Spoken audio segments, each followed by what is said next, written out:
a few weeks ago. Final Fantasy XIV released patch 7.2, which include a new main story, a new raid, and much more. Like building a base on the moon?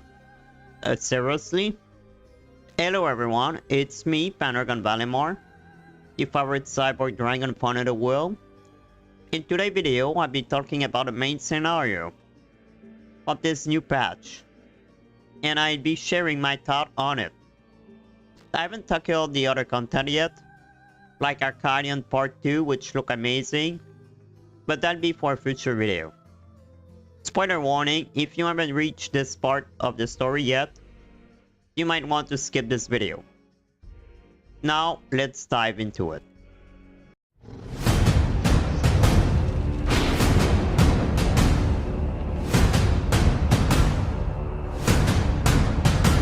The story, Seeker of Eternity, pick up after Sven returned from the dead and begin convincing people to become endless, essentially granting immortality to the people of Alexandria.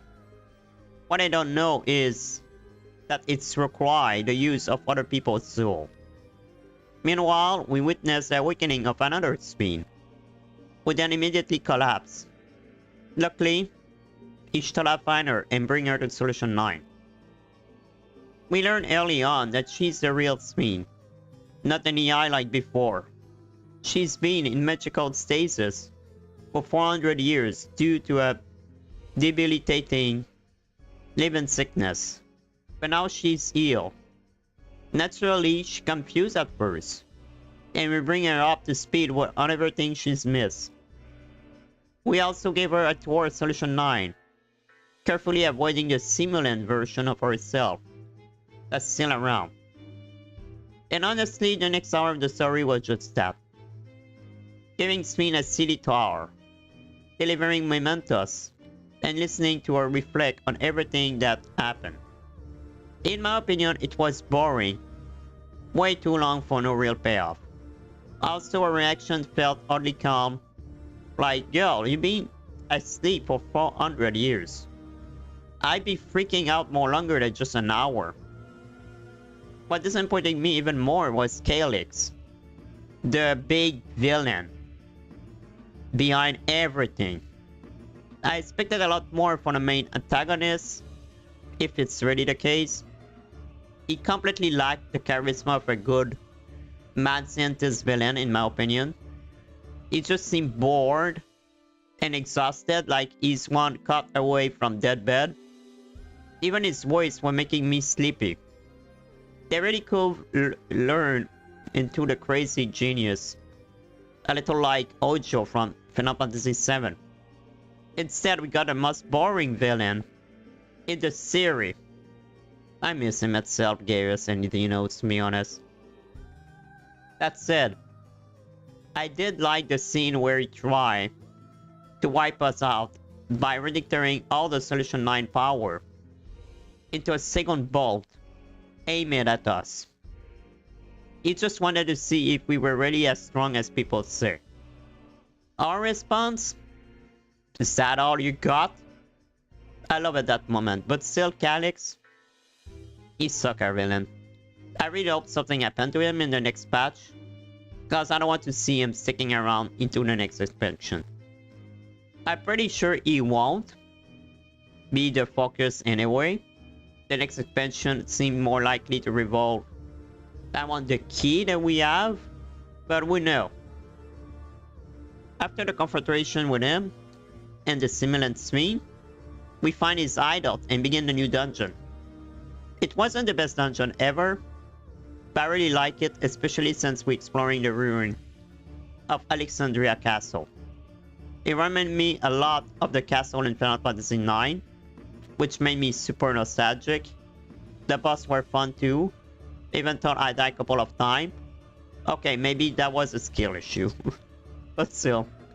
The dungeon design was fantastic, and I found the music, though, pretty boring.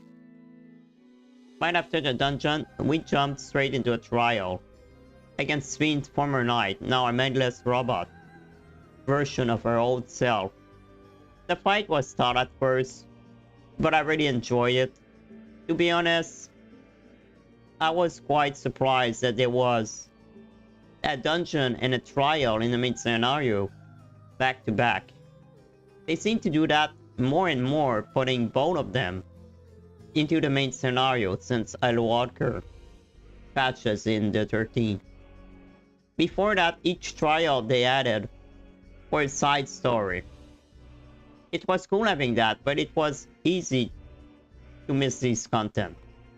Because not everyone are interested to do side story and side quests. Like the Ruby weapon, Sapphire weapon, all these things. They were side quests. They were cool trial, but easy to miss. So I'm glad the trial are in the main scenario now. Wish they added a little more lore though about the boss we fought. Like, I don't know, a cutscene from the past when we see Sphene watching her two royal guard practicing together. I mean, our character sometimes is able to see the past scene of someone. So why it didn't happen with Sphene? That could have been really interesting to see. Instead, we just had Sphene talking about the move our guard do during the boss fight. And I would be honest there, it was misleading the whole group from the mechanic. Because what she said never was really the mechanics, so honestly I died sometime because of this. I think that was a bad idea for Square Enix to do that way. Anyway, the dungeon and trial part were still the highlight of this patch. Main scenario for me. After our thing escalate quickly, the defense machine in Solution 9 go berserk. It started attacking the citizen. Because people can actually die now. Panic spread and some lives are lost. This is all part of Calix's plan to push everyone toward becoming endless. I thought this was pretty cool twist. Even if it's the second time that happened in Damn Trail that we see machine turning on the creator. This could result to another conflict. And even a revolt between those who still refuse to be endless and those who want to be endless. Or they even turn against us, which could become quite interesting. Despite how much I dislike Calix, I admit he's maybe clever. So now I'm left wondering, what next? If Calix want to create a wall of endless, he still need the key. And right now, we don't want to have it. Will our character be foolish enough to give it to him?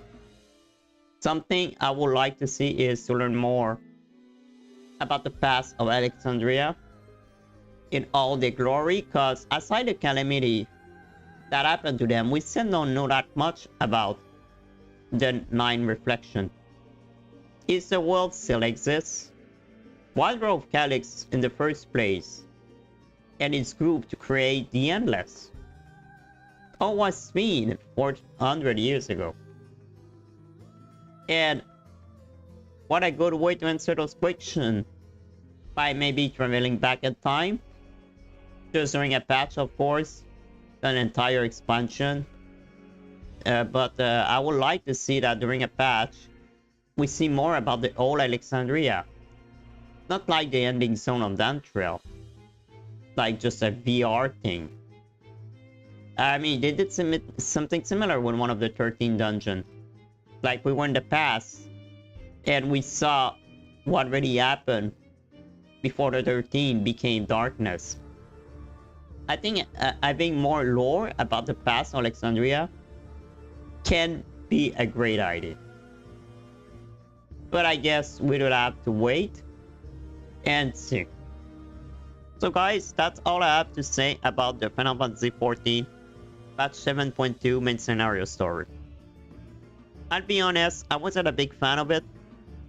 The ending was kinda cool, and the dungeon trial were fun, but overall I found the story a bit boring. especially during the tour of Solution 9. My dislike for Calyx didn't help either. To be honest, I have mixed feeling about the game right now.